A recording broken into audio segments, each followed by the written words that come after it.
Hello বন্ধুরা, আমাদের all in one SD চ্যানেলে আপনাদের স্বাগতম। আমি দীপিকা চলে এসেছি আপনাদের জন্য অনুরাগের ছোঁয়া সিরিয়ালের আপডেট নিয়ে।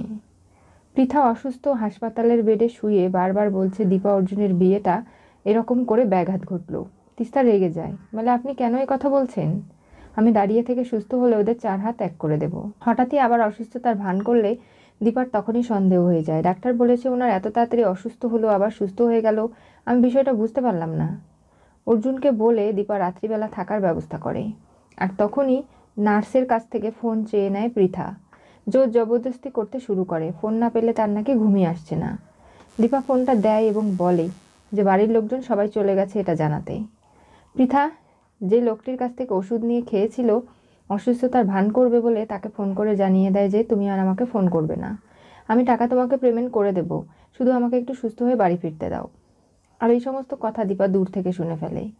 এরপরে পৃথার পাটে পার অভিনয় করে ফোনটা পৃথার কাছ থেকে কেড়ে নেয়।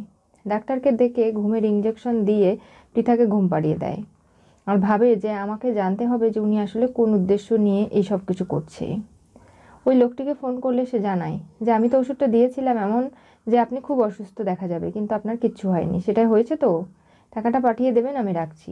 দীপা সমস্ত কথাগুলো রেকর্ডিং করে। এরপরে পৃথাকে এসে শোনায় যে আপনি এতটা জঘন্য, কী করে পারলেন এই কাজগুলো করতে? আপনাকে কেউ হাত থেকে বাঁচাতে পারবে না আমার। পৃথা পায়ে ধরে, বলে দীপা তুমি আমার কথাটা একটু শোনো। আমি কখনো চাইনি অর্জুনের 2 সন্তানের মা সহ একজনকে বিয়ে করুক। আমিও তো মা, আমারও তো ইচ্ছে করে।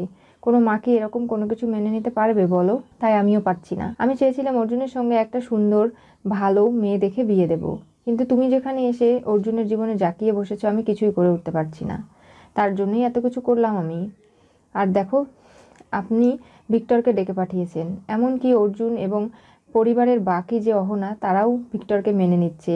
আপনারা একটা পরিবার হয়ে যাচ্ছেন। এগুলো সব আপনার সাজানো নাটক, সেটা আমি বেশ ভালো বুঝতে পারছি। তাই আপনাকে প্রমাণ সমেত আমি হাতে নাতে ধরলাম, এত সহজে তো ছাড়বো না। কি হতে চলেছে অনুরাগের ছোঁয়া সিরিয়ালের পরবর্তী টুইস্টে? পৃথা দীপার হাতে অসুস্থতার চক্রান্ত সহ ধরা পড়ল। আজকে যা কিছু ঘটেছে দীপার জীবনে সবটাই পৃথার একটা চক্রান্ত। অর্জুন এবং দীপার বিয়েটা যে পোস্টপন হয়ে গেছে সেটাও পৃথা খুব ভালো করে জানে। আর এই সমস্ত নাটক অভিনয় করতে গিয়ে নানাভাবে দীপা অর্জুনের সম্পর্কে দিনের পর দিন অবনতি হচ্ছে। এরপরে কী বা ঘটবে জানতে হলে চোখ রাখতে হবে আমাদের চ্যানেলে। পাশে থাকা বেল আইকনটি অবশ্যই করে ক্লিক করুন।